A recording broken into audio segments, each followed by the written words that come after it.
প্রিয় দর্শক, আসসালামু আলাইকুম। ইশরাক হোসেনের মেয়র নিয়ে কিছু বলার আগে আমি একটি কথা বলে নিই আপনাদেরকে। আওয়ামী লীগের কিছু নেতাকর্মীদের ৩টা জিনিসের কারণে আওয়ামী লীগ নেতাকর্মী বা আওয়ামী লীগের আজ এই অবস্থা। একটা হচ্ছে তাদের ক্ষমতার পাওয়ার, ২ হচ্ছে লোভ, ৩ হচ্ছে তাদের অহংকার। এসবের কারণে তাদের আজ অধঃপতন এই অবস্থা। তো যাই হোক, কী জন্য এই কথাগুলো বলছি আমার কথাতে আপনারা বুঝে যাবেন। ইশরাকের মেয়র নিয়ে আবারও সরগরম ঢাকা দক্ষিণ সিটি। তো কী হয়েছে দেখুন, আন্দোলন চালিয়ে যাওয়ার পাশাপাশি সেবা কার্যক্রম অচল অবস্থা কাটাতে নিজের তত্ত্বাবধানে ঢাকা দক্ষিণ সিটি কর্পোরেশনের কার্যক্রম চালিয়ে নেওয়ার ঘোষণা দিয়েছেন বিএনপির নেতা ইশরাক হোসেন। তালাবদ্ধ থাকবে, নগর ভবনে তালাবদ্ধ থেকে কার্যক্রম চলবে কার তত্ত্বাবধানে? ইশরাকের তত্ত্বাবধানে কার্যক্রম চলবে। আমি কথাগুলো প্রথমে কি বলেছি, আপনারা যদি মেধাবী হন, লজিকের লোক হন, তাহলে বুঝে যাবেন কি লজিকে আমি কথাগুলো বলছি। ইশরাকের কিন্তু জনপ্রিয়তা কম নয়।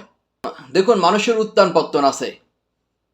আওয়ামী লীগে যেরকম উত্থান পত্তন ছিল সেরকম সবারই আছে। বর্তমানে নির্বাচন দিলে যে বিএনপি যে পাশ করবে, এটা পাগলও বোঝে ভাই, একটা পাগলও বোঝে।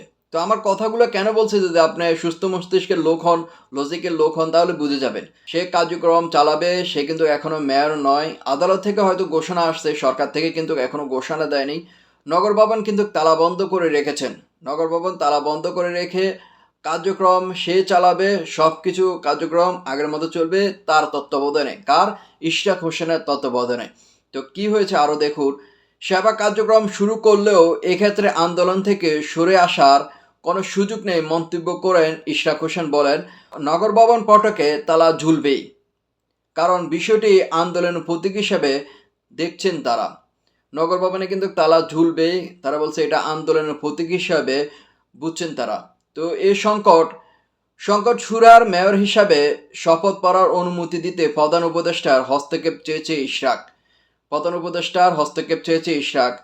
না হলে বিরতিহীনভাবে অবস্থান কর্মসূচি চলবে বলে হুঁশিয়ারি করেছেন ইশরাক হোসেন। বলছেন যে বিরতিহীন এই আন্দোলন চলবে যদি ইশরাককে মেয়র হিসেবে শপথ গ্রহণ না করানো হয়।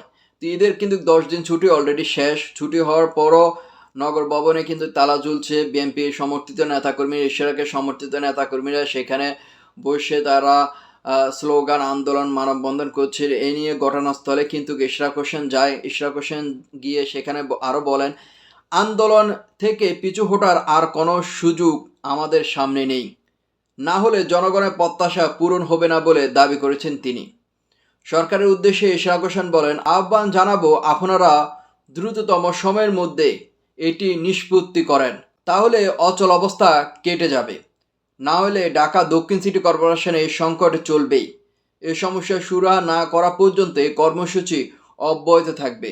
তিনি কিন্তু কঠোর হুঁশিয়ারি দিয়ে দিয়েছেন, যদি তাকে মেয়র হিসেবে শপথ গ্রহণ করানো না হয়। আমি এর আগে বারবার প্রত্যেক ভিডিওতে বলছি রে ভাই, যে তাকে শপথ এই একটা বিষয় দক্ষিণ সিটি যদি দিয়ে দেয় তাহলে কি হবে।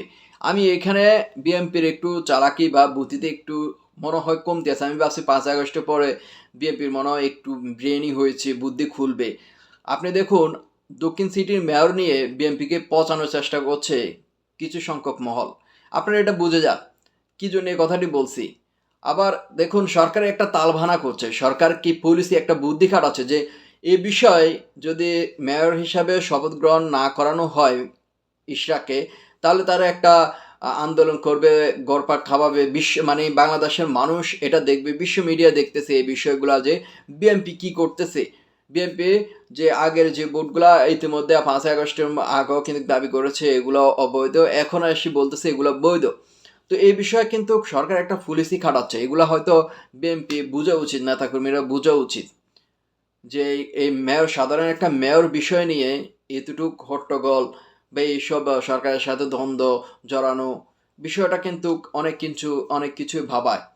এগুলো ভাবা উচিত, বিএনপির ভাবমূর্তিও নষ্ট হচ্ছে, জনগণের কাছ থেকে আস্থাও হারাচ্ছে।